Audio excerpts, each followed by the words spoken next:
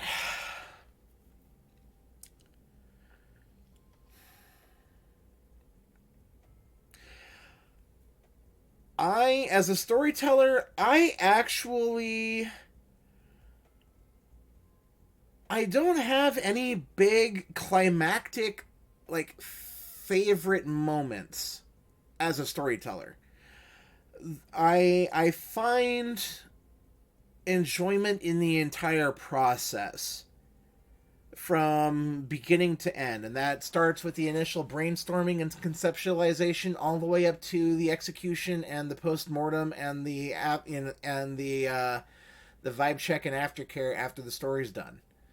uh, the whole process in and of itself is my favorite thing about being my favorite moment of being a storyteller.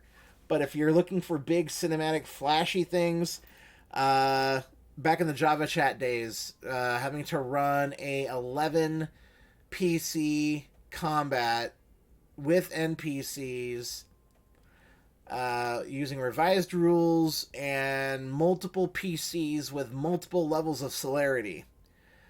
That that sucked, but I had fun. And slashed, yes. Like Steve said, there, touch base with your players constantly. And what I do, slashed, is I have safety nets in place. I have subplots ready to go. If player A decides to, feed from and kill this important mortal NPC, I've got a safety net in place. Like, oh, well, this individual actually, had a dead man switch, which released this information, but now you have to deal with this. Laughs and mass. No, thank you. No, thank you. I want no fucking part of that circus at all. No, absolutely not. No, my favorite vampire moments as a player. Oh, Jesus Christ. There's a lot of stuff that's happened on Adjacent that we just keep saying, oh my god, how are we going to top this? And we just keep doing it. And so, and I love how the chat has your back here, Slashed. I love this community that we've got going here. I freaking love it. So and now I got sidetracked here. So with Adjacent, there are so many things that has happened even just during this last season that we've done, that it's just bonkers. Now, outside of Adjacent, my favorite moment as a player was during this would have been episode 7 of London's Bleeding, after Lillian, after Rafe left his wife's flat and left Lillian behind. And that scene was probably one of the most intense and heaviest moments I've experienced as a player. And that scene lasted almost like 42 minutes, 45 minutes, and I loved every single fucking second of it. Sam is a phenomenal actor, a phenomenal role player, and she took me on a trip that I don't think anyone else has been able to take me on up to this point in my life.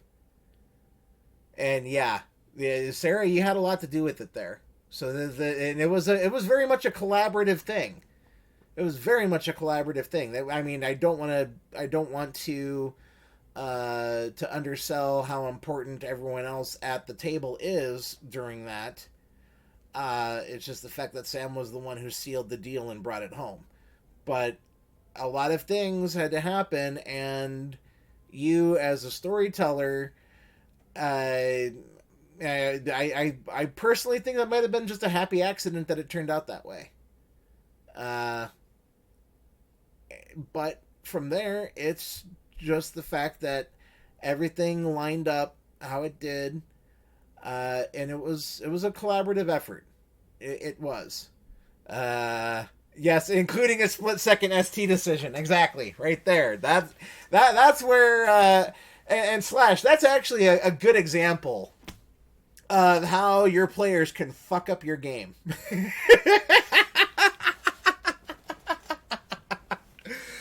Slash, go and check the if yeah, go onto our YouTube and check our VODs. You're looking for London's Bleeding. That's our most recent chronicle that we've done. And just because I honestly don't know what all VOD is left here on the Twitch channel. Mm-hmm.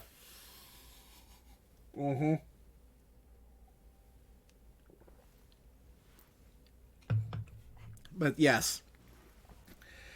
And yeah, when in doubt, make it up. Fake it till you make it. Okay, what can players do to make the storyteller's life easier and vice versa? Okay, this one's a good one. This one's a super good one. I can tell you, me speaking personally. And this is coming from decades now of role-playing experience. Show up on time. Dear God, yes. Show up on time. Try, and if you can't, communicate. Yes.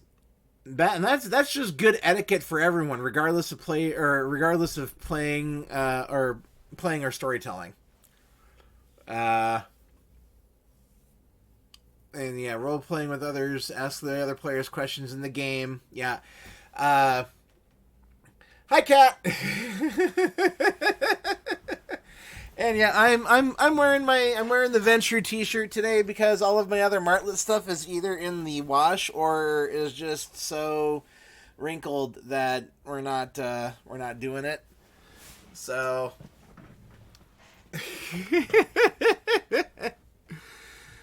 Oh my gosh. Yeah, and definitely show up on time. Definitely show up on time. Communicate. I mean, shit happens. Don't feel bad if shit happens, But just try to communicate more in general, both on both sides of the screen. And I mean, shit, we've all been late. Even within the past, couple of weeks. I'm sure every single one of us here can admit to being late to something. But just do what you can. But yeah, and then, you let people know. Now, outside of just, we'll say basic general group etiquette, don't be afraid to yes and. Don't be afraid to take plunges. Uh, it gives it gives the storyteller stuff to work with. It gives your fellow players stuff to work with. Um, and from a storyteller, try not to make too many rash, impulse, knee jerk decisions. You have to do that on the fly. But if there is something that uh, if there's something that it seems like the players have gotten their teeth into and you legit have not fleshed it out, you need to politely just tell them that they need to back off while you make sure that you get your information straight. Give them give them something else to do while you work on that though. If they start digging a little too deep into something that that you don't have quite ready yet, yeah, definitely. Hey, you know what? Beach episode, or the equivalent. But yeah, you have to be able to be flexible. Um,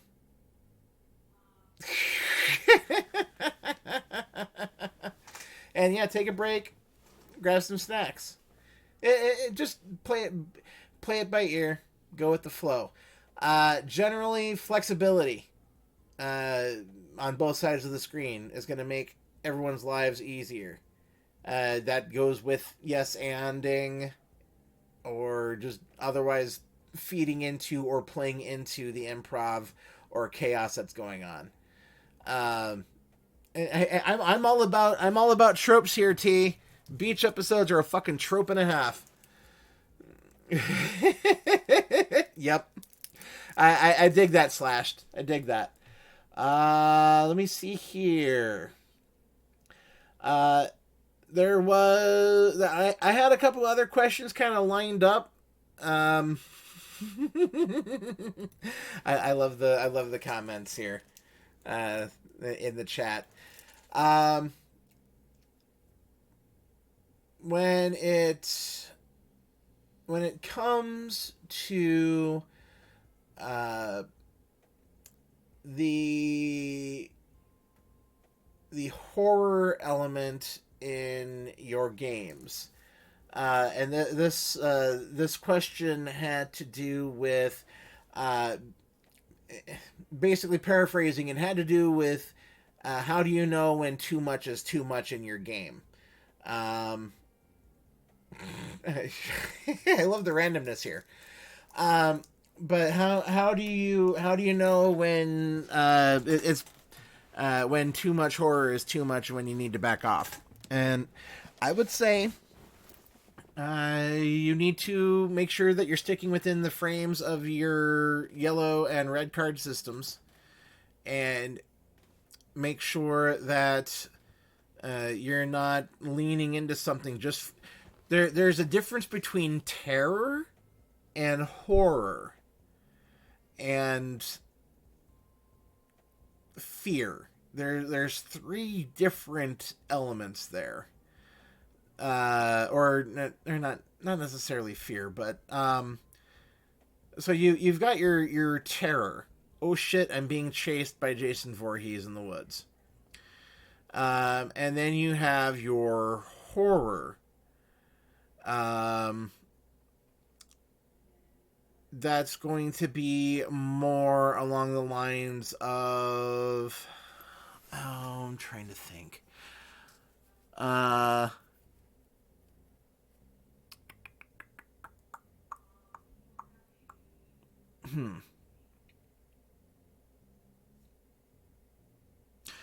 Okay, let me I actually need to take a second on this one here.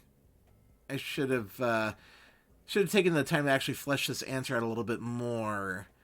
But you basically want to end up not leaning into terror too much, when you should be dialing it back and going for the slow burn. There. I got a little too much in my thoughts. You can sit down and watch a Friday the 13th movie. Go back and compare Friday the 13th Part 4 to go back and watch The Exorcist. And Dread, yes, Dread. Thank you. Dread is key to any good horror game. The fear of the unknown. Yes, the final chapter. That's my favorite. Friday the 13th Part 4 is my favorite fucking Friday the 13th movie. And I will die on that hill. I will die on that hill.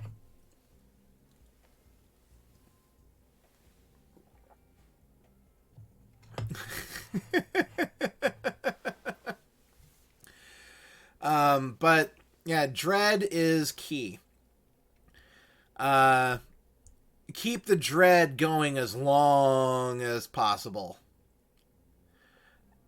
And then you need to be able to figure out when to work in the terror and when you need to work in the horror. The terror is going to be the more physical, and the horror is going to be the more psychological. So always have a certain baseline of dread going in your horror games, and this goes for Vampire, World of 10 Candles, Bluebeards, any horror game. Always have your dread set to like a 6 or a 7. But then you work in your your horror and your terror sliders. You adjust those as needed. But you should be able to read your table as far as when it seems like you might be, getting too far. If you feel like you might be pushing it, then you're pushing it. If you are starting to second guess yourself as far as if you're going too far, then yes, you're going too far and you need to dial it back. Just to be on the safe line with everyone else. And then afterwards, check in with everybody. You do your vibe check and make sure, hey, are we all still good with what happened? And open, honest collaboration at that point is going to be key. And yes, check in with the players. We always go back to consent on office hours. Just because we play in a really heavy pool. But anyways, with that, we're going to go ahead and I'm going to start to wrap things up here. I've got the usual pitches and everything else to go through. Yes, consent is sexy. So definitely, I love the new followers that we got in here today. Slash Wings, awesome seeing you around. I'm always down to talk shop. Hit me up on Twitter. Which reminds me, here's my link tree.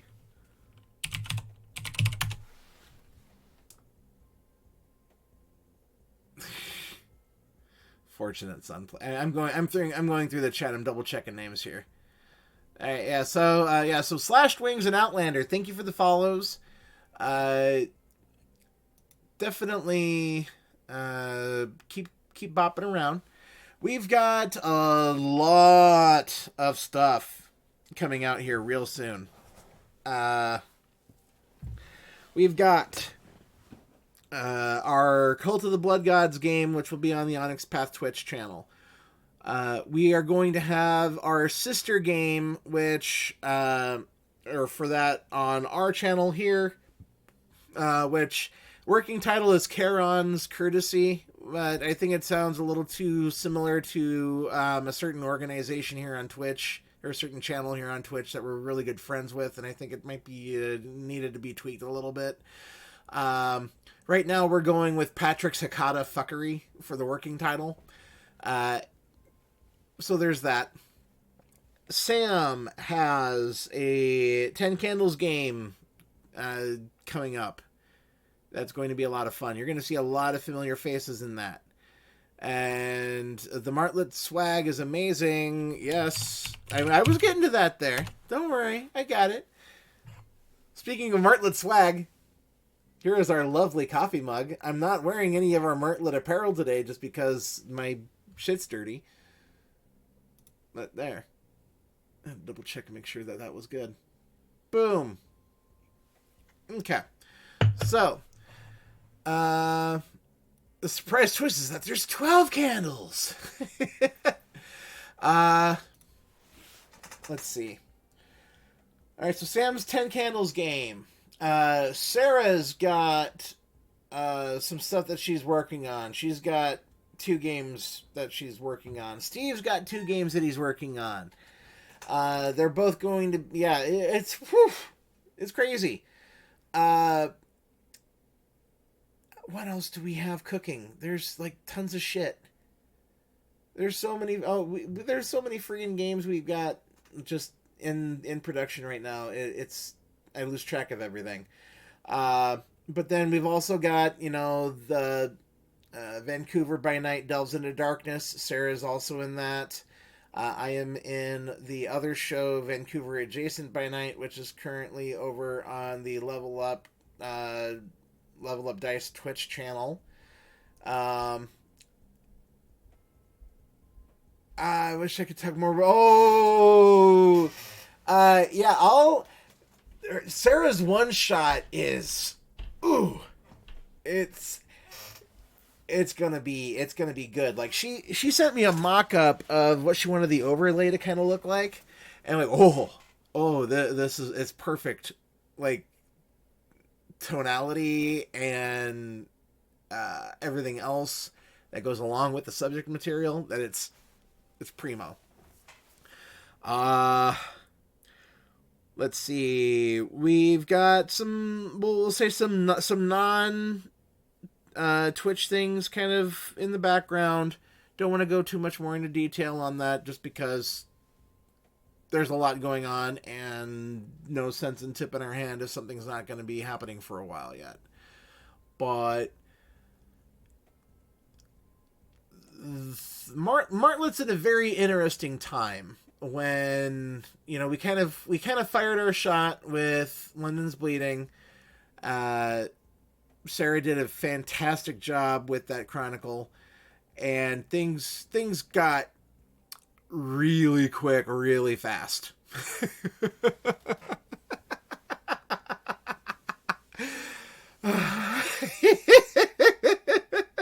I love you, T. You're great people to have around. I love it.